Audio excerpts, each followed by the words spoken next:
आप सबका आपके अपने YouTube चैनल की कथा टीवी पर मैं मीनू शर्मा स्वागत करती हूँ। सभी को मेरा राधे राधे। और आज की इस वीडियो में आप रसपान करेंगे वैशाख मास महात्म्य के 13वें अध्याय का, जिसमें आप ब्राह्मण और घर की छिपकली का प्राचीन इतिहास सुनेंगे। तो हो सके तो वीडियो को पूरा देखिएगा, कथा को पूरा सुनिएगा और अच्छी लगे वीडियो तो लाइक एंड शेयर कीजिएगा और चैनल पर नए हैं सब्सक्राइब नहीं किया है तो सब्सक्राइब भी कर ही दीजिएगा। तो आज का यह 13वां अध्याय शुरू करने से पहले चलिए आपको बता देते हैं कि कल 12वें अध्याय में क्या हुआ था। तो कल 12वें अध्याय में श्री सूत जी महाराज ने सभी ऋषियों को वैशाख महात्म्य में राजा महरत की कथा और यम ब्राह्मण का संवाद सुनाया था। और अब हम आज का यह 13वां अध्याय भगवान श्री गणेश को याद करते हुए शुरू करते हैं। तो बोलिए श्री गणेश भगवान की जय। श्री सूत जी महाराज सभी ऋषियों से बोले कि एक समय नारद जी ने राजा अम्बरीश को कहा कि हे राजन, वैशाख महीने में मार्ग चलने से व्याकुल और प्यासे मनुष्यों को जो जलदान नहीं करते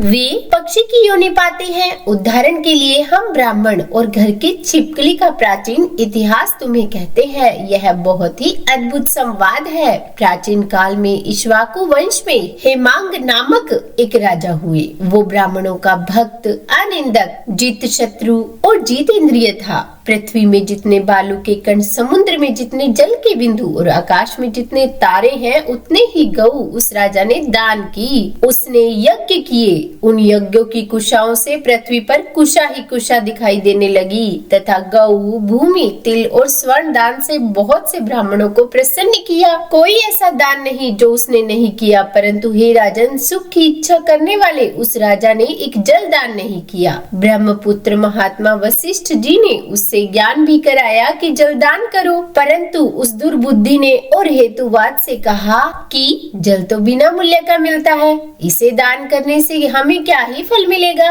ऐसी अनेकों बातें कही और ब्राह्मण को जलदान नहीं किया और कहने लगा कि दुर्लभ वस्तु दान करने से ही पुण्य मिलता है। और यही ठीक भी है, क्योंकि उसकी सोच थी कि जल तो फ्री का होता है, अगर मैं महंगी से महंगी चीजें दूंगा तो उसका मुझे फल मिलेगा। वो राजा लूले, लंगड़े, दरिद्री और जीविकाहीन ब्राह्मणों की सेवा तो करता था, किंतु वेद पाठी, तत्वज्ञानी और ब्रह्मवादियों की पूजा नहीं करता था। वो राजा कहा करता था कि विख्यात ब्राह्मणों की पूजा सेवा तो सभी करते हैं, परंतु अनाथ, बिना पढ़े लिखे, लूले, लंगड़े ब्राह्मण और दरिद्रियों की तो बड़ी दुर्गति हो रही है। इसीलिए ऐसे ही लोग मेरी दया के पात्र हैं। इस तरह वो दुर्बुद्धि कुपात्रों को भी दान देता रहा। इस महादोष के कारण 3 जन्म तक उसे चातक की योनि मिली, फिर 1 जन्म गिद्ध बना और 7 जन्म तक कुत्ते की योनि में रहा। फिर हे राजन, वो एक राजा के घर छिपकली की योनि में जाकर रहा। उस राजा का नाम श्रुतकीर्ति था और मिथिलापुरी का वो राजा था। छिपकली घर के दरवाजे की चौखट के ऊपर कीड़ों का भक्षण करते हुए 87 वर्ष तक वहीं रही। एक दिन देव योग से मुनियों में श्रेष्ठ श्रुतदेव नामक ऋषि दोपहर के समय मार्ग से थके हुए मिथिलापति के घर आए। ऋषि को देखकर राजा बहुत ही प्रसन्न होकर सहसा उठकर बड़े आदर सत्कार से मधुपाक आदि से पूजन करके चरण धोने लगे और चरणोदक को अपने मस्तक पर छिड़कने लगे। तब दैव योग से एक बूंद जल उस छिपकली पर भी गिर पड़ा और जल की बूंद पड़ते ही उसे ज्ञान हो आया और नाना योनियों में दुखों से दुखित हो ब्राह्मण देवता से हाय करके कहने लगा कि हे ब्राह्मण देव मेरी रक्षा करो, हे ब्राह्मण देव मेरी रक्षा करो। अब एक छिपकली पहले तो मनुष्य भाषा में बोल रहा है और वही आश्चर्य का बहुत बड़ा विषय है। तो एक छिपकली के ऐसे शब्दों को सुनकर मुनि देव जी को भी बहुत आश्चर्य हुआ और वो कहने लगे कि हे गोधा, तू कहाँ है? गोधा यानी छिपकली। और फिर उसके बाद मुनि ने कहा कि तू क्यों विलाप करता है? तेरी ये दशा कैसे हुई? तू देवता है कि पुरुष है या कोई राजा है या ब्राह्मण है? हे महाभाग, तू कौन है? कह तो सही, मैं आज ही तेरा उद्धार जरूर करूंगा। अब ऋषि की ऐसी बातों को सुनकर वो छिपकली रूप में राजा हिमांग श्रुतदेव जी से कहने लगे कि हे श्रेष्ठ मुनि, मेरा जन्म इक्ष्वाकु कुल में हुआ था और मैं वेद शास्त्रों का पूर्ण ज्ञाता था। पृथ्वी में जितने रज के कण हैं, जितने जल की बूंदे हैं, जितने आकाश में तारे हैं, उतने ही गौएं मैंने दान की। मैंने बहुत से यज्ञ किए, बावली कूप और तालाब बनवाए, अनेकों दान दिए और धर्म पूर्वक राज्य भी किया, तो भी मेरी ऐसी दुर्गति हुई और मुझे स्वर्ग ना मिला। 3 जन्म तक मुझे चातक योनि मिली। 1 जन्म में मैं गिद्ध हुआ और फिर 7 जन्मों तक कुत्ते की योनि में पड़ा रहा। और अब यह राजा जब आपके चरणोदक को छिड़क रहा था, तब एक बूंद उछलकर मेरे ऊपर आ गिरी और उसी के पड़ने से पूर्व जन्म का मुझे स्मरण हो गया और मेरे सब पाप दूर हो गए। हे श्रेष्ठ मुनि, 28 जन्म तक मुझे छिपकली की योनि भोगनी पड़ी। तरह तरह की दिव्य सृष्टि दिखाई देती है। अब मैं इन जन्मों से डरता हूँ। हे ध्वज, मेरी ये दशा कैसे हुई, यह विस्तार से मुझे बताइए। अब यह सुनकर उन श्रुतदेव मुनि ने ज्ञान चक्षु द्वारा सब वृत्तांत जान लिया और कहने लगे कि हे राजन, मैं तेरी इस बुरी योनि का कारण कहता हूँ, ध्यान लगा के सुनो। तूने माधव भगवान के प्यारे वैशाख मास में जल दान नहीं किया। तूने जल को सुलभ समझकर यह निश्चय कर लिया कि यह तो बिना मूल्य का है, इसीलिए मार्ग में चलने वाले और धूप से पीड़ित ब्राह्मणों को तूने जलदान नहीं किया। साथ ही सुपात्र पात्रों को छोड़कर कुपात्रों को दान दिया। जलती हुई अग्नि को छोड़कर क्या कोई राख में भी हवन कर सकता है? प्राय बताए हुए सुगंध आदि से युक्त कांटेदार वृक्षों का क्या कभी कोई पूजन करता है? सभी वृक्षों में पीपल की ही पूजा होती है। तुलसी को छोड़कर कटेरी का पूजन कोई क्या करेगा? पूज्यता के विषय में अनाथ की आवश्यकता नहीं है। लूले लंगड़े केवल दया के पात्र हैं, पूज्य नहीं है। तपस्वी, ज्ञानी, वेद आदि शास्त्रों के ज्ञाता यह विष्णु भगवान के स्वरूप है, इसीलिए इनकी ही सदा पूजा होती है।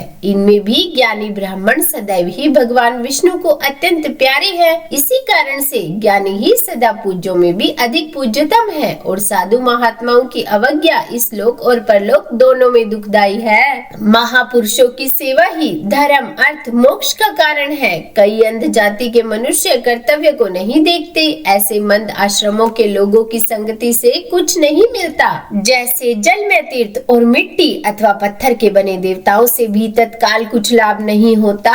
यह तो बहुत काल में पवित्र होते हैं, किंतु साधु महात्मा दर्शन से ही पवित्र कर देते हैं। साधु सेवा से कोई सुशिक्षित पुरुष दुखी नहीं होता। जैसे अमृत पान करने से जन्म, मरण, वृद्धा अवस्था आदि दुख नहीं होते। पर तूने जलदान नहीं किया, ना साधुओं की सेवा की। हे इक्ष्वाकु नंदन, इसी से तुम्हारी यह दुर्गति हुई है। वैशाख में जो मैंने पुण्य किया है वो तेरी शांति के लिए मैं तुझे दूंगा। उसके प्रताप से भूत, भविष्य और वर्तमान कर्मों के संस्कार दूर हो जाएंगे। और ऐसा कहकर उन मुनीष ने जल स्पर्श करके सर्वोत्तम पुण्य का फल उस राजा हिमांग को दे दिया। इस तरह जब उस ब्राह्मण ने वैशाख में एक दिन के स्नान का फल उसे दिया, तब उसके सब पाप दूर हो गए और वह छिपकली की योनि को त्याग कर दिव्य विमान पर चढ़कर दिव्य माला, वस्त्र और आभूषण पहनकर मिथिलापुर के महल में सब प्राणियों को देखते हाथ जोड़ परिक्रमा देकर नमस्कार करके आज्ञा लेकर स्वर्ग को चला गया। और वहाँ पर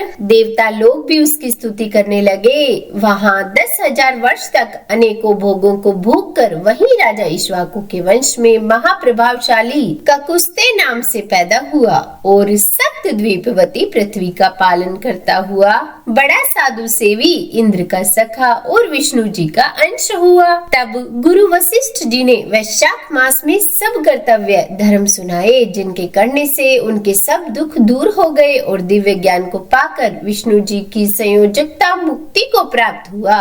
इसीलिए यह वैशाख संपूर्ण शुभ फलों का दाता है और इसमें जो मनुष्य धर्म करता है उसकी आयु और यश बढ़ता है, पाप दूर हो जाते हैं, पुरुषार्थ चतुष्टय की प्राप्ति होती है और भगवान विष्णु प्रसन्न होते हैं। इसीलिए ब्राह्मण, क्षत्रिय, वैश्य, शूद्र ये चारों वर्ण, ब्रह्मचारी गृहस्थ, वानप्रस्थ और सन्यास, ये चारों आश्रम वाले मनुष्यों को वैशाख मास के कहे हुए कर्म ही करने चाहिए। जो कोई साधुओं के संग दुष्टता करता है उनका कहना ही क्या है। इसी प्रकार साधुओं की सेवा न करने से इक्ष्वाकु के पुत्र ने दुख भोगा और अनेक बुरी योनियों में जन्म लिया। जो रात दिन इस पुण्य चरित्र रूपी पुराने इतिहास को सुनते हैं वो जन्म, मृत्यु, बुढ़ापा आदि से निसंदेह छूट जाते हैं। तो बोलिए विष्णु भगवान की जय। आज का यह वैशाख मास महात्म्य का 13वां अध्याय संपूर्ण हुआ और इसके आगे की कथा हम कल 14वें अध्याय में सुनेंगे। तो उम्मीद करती हूँ आज की यह वीडियो आपको पसंद आई होगी। अगर अच्छी लगी हो वीडियो तो लाइक एंड शेयर कीजिएगा और चैनल पर नए हैं, सब्सक्राइब नहीं किया है तो सब्सक्राइब भी कर ही दीजिएगा। और हाँ, हर पल, हर समय, हर सांस के साथ जपते रहिए राधे राधे राधे राधे।